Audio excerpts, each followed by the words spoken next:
В третий раз живописный Кореис стал местом встречи односельчан, которая объединила уроженцев и потомков сразу трех южнобережных сел – Кореиза, Мисхора и Гаспры. Эта традиция, зародившаяся после возвращения крымских татар на свою историческую родину, с каждым годом становится все крепче, позволяя новым поколениям прикоснуться к своим корням.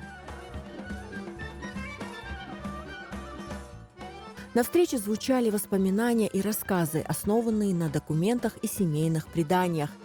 Работа в архиве, она сразу дала результаты. Я напал на фонд лишенных избирательных прав. Это конец 20-х годов, начало 30-х годов по Ялтинскому региону.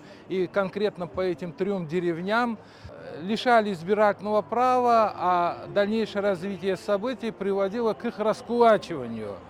И даже очень неожиданные получились результаты, потому что это были успешные люди. Они были зажиточные.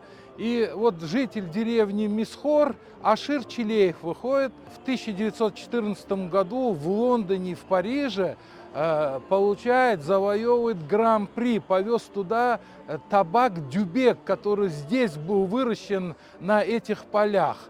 И вот Ашира Чилеева я нашел. Ибраим Мусинов в Симферополе живет, правнук.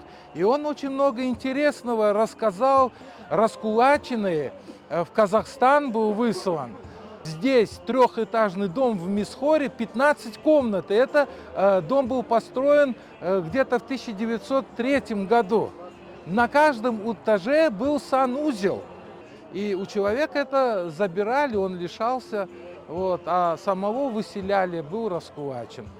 Ну и такая работа продолжается. Еще есть уже около 10 человек, которые я собрал документы. Осталось теперь только найти родственников, и я их найду. На встрече были установлены стенды с уникальными фотографиями из семейных архивов.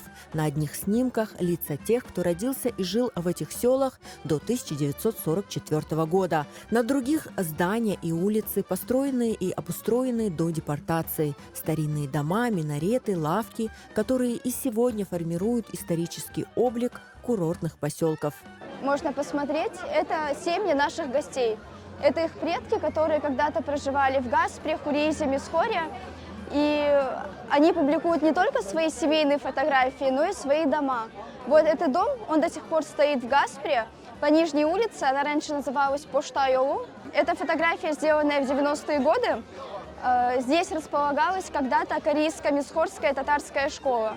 На этой фотографии изображена семья моего Харбабы, Адиля Харбабы.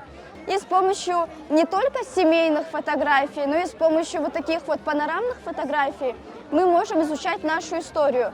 Вот если вы обратите внимание, есть фотографии конца 19 века, даже не конец, это после Крымской войны.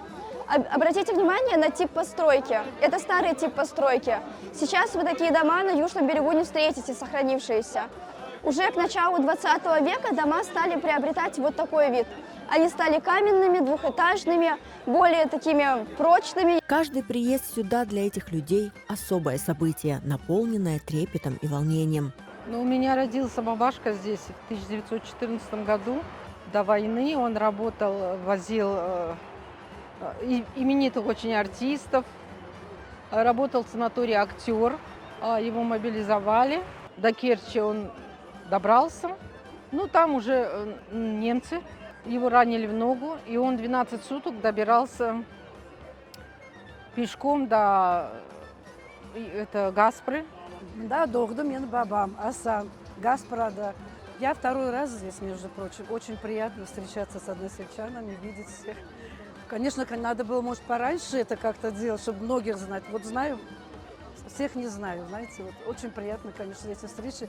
Сау нас за эти встречи. И это объединяет нас. Будем теперь еще детей надо привозить, чтобы наши дети тоже это видели. Гаспра Койнде анам doğuldu. Харбабаларым, хартаналарым. Харбабам Тоқтаров Мустафа. Харбабаларым, анам, жүрген жоллар, анам эр вақыт тариф ети, Лашкино гнездо, бұл дағлардың үстіне. Пек ғұрурланайым. Мен көзімі янына не кетірем. Ол заманлар анам яш қысшық, чапқалай. Көңілім мұнда. herkese her türlü tesir ettiğidir bekim. No men abında kesem, bu koya kesem.